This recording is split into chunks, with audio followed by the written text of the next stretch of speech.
Hi kids.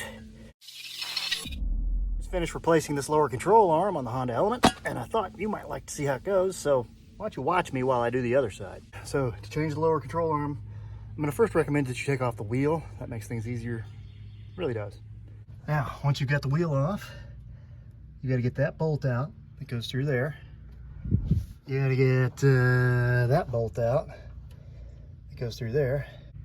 You got to take the sway bar link loose.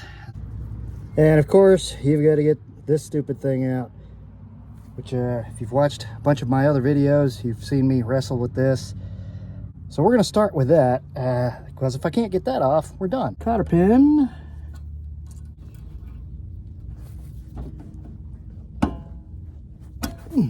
Alrighty. And this thing here is what, a 19? Alright, air ratchet time. This is an air ratchet, not an impact. This silly little bastard is a ball joint separator. Alright, kind of goes in there and there. Now what happens is, this thing obviously holds up here. This little finger here pushes on that knuckle, on that screw, till it turns loose. I don't recommend that you stick air ratchets up your ass. Not the pleasant. It seems like it would be, but it isn't.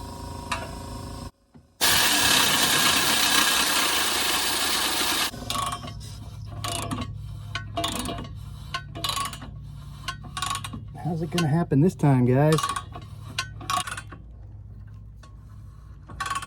Last time I took this joker apart, it scared the crap out of me when it turned loose. Make sure I got everything going the way I want it to go. Ah. The fuck? Oh. Look at that. Alright, this should be correct. So let's continue to load. This little tool here is about, I don't know, 20 bucks from Harbor Freight. Cheapo. There she goes. I break another phone. And that's exactly what she's supposed to do, kids. Punch that bolt of that thing back up through the control arm. There we go. Yank that out of there. Should be done with it for the day. Ta-da! What is this? 18 millimeter. So we can grab the back of that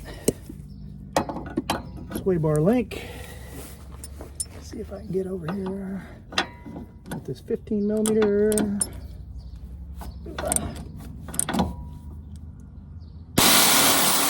Whoops. Dropped it right on the phone. Right on the phone.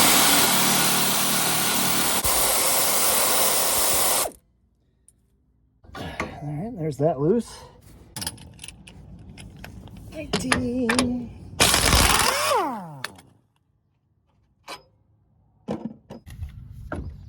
Can I get in there with this? Not so good. Maybe. Yes I can. Of course I can. I knew I could all along.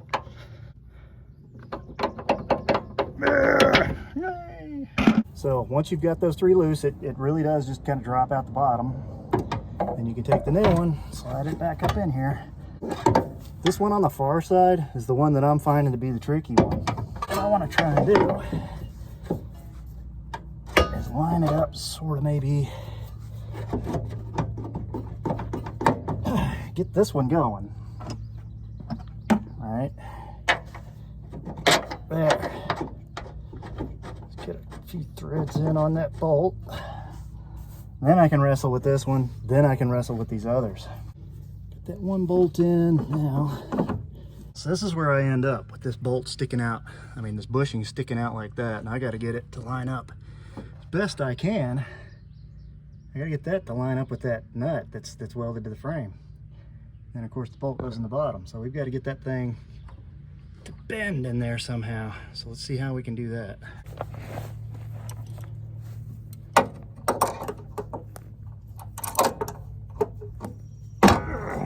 Look at that. Is there anything you can't do with a spud wrench? I mean, if you're working on suspension, you need a spud wrench. Good grief, guys. How many times I gotta tell you?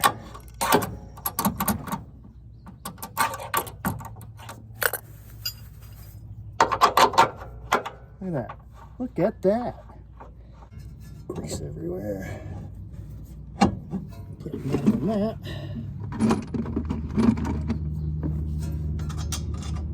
So I don't lose it. Lose it. Don't lose it.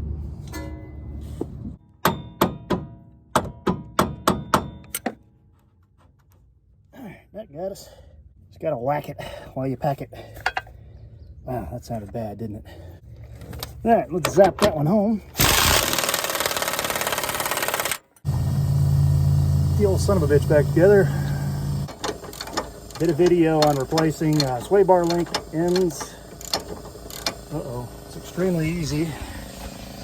And this last bolt down, well, shit.